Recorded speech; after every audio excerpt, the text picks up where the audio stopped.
Hi, I'm Elise. When you walk down your street, do you ever think about how it was created? This is my street. It has power lines, a paved road, and a shoulder to walk on. Look at the street your house is on. Are there trees? Is it easy to walk or drive on? Any manholes? What are manholes used for anyway? Maybe we'll find out today, because we'll be talking with Elora Wilkinson. She's an urban planner from the Halifax Regional Municipality Planning and Development Department.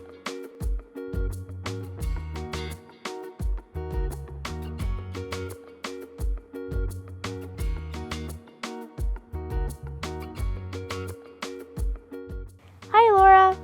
Hi, Elise. Elora, I've always wanted to know, what are manholes for?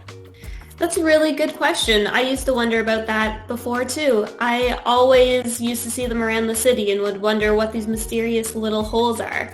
They're actually entryways so that city workers can get underground and into all of the different utilities that are down there. So there's pipes for our water, there's wires for our electricity and our power, and those manholes allow people to get into there to fix them and take care of them.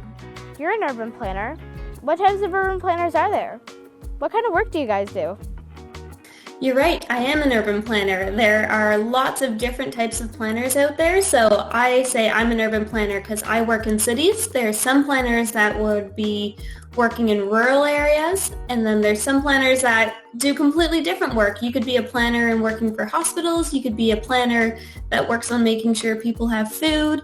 You could be a planner that looks at building buildings. The type of planning work I do specifically right now looks at building streets and roads in our community, so looking at how things like buses and bikes get around. But there's lots of different types of planners and lots of different works you could do as a planner. I brought a photo with me of one of the streets I want to talk to you about. This photo was taken over 100 years old, and a lot has changed since then. Elise, do you see anything different in this photograph from what you would see on a street today? I see horse carriages, buildings, and a few barrels. Did you see anything in the photo that was missing? Yeah, I didn't see any garbage cans. You're right, Elise. You wouldn't have seen any garbage cans on the street at that time. Halifax didn't have a garbage program the way we do now, so you wouldn't have seen all the garbage trucks or the garbage cans around the city like we have today. As we started to have more people living in cities, we had to learn to take care of our garbage that we created. So as we build cities, looking at how we take care of our cities, what we call service them, is something that's really important. So making sure that when we design a city, that things like garbage trucks can get through the city, that they can get in and out, that they can get to people's houses, and make sure all of that works is really important. Can we talk about the streets you're working on today? We definitely can. One of my main projects right now is a project called Spring Garden Road, and we're working on completely redesigning and rebuilding that street. Yes, I've been there. I've been to the new public library with my family.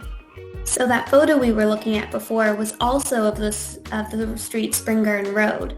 And if you think about what was different in that photo to today, there's quite a few things that are pretty different. Like the road didn't have curbs the way we would have them now, and the street was a different material. It wasn't asphalt like we would do. It looked more like it was kind of a gravel or dusty.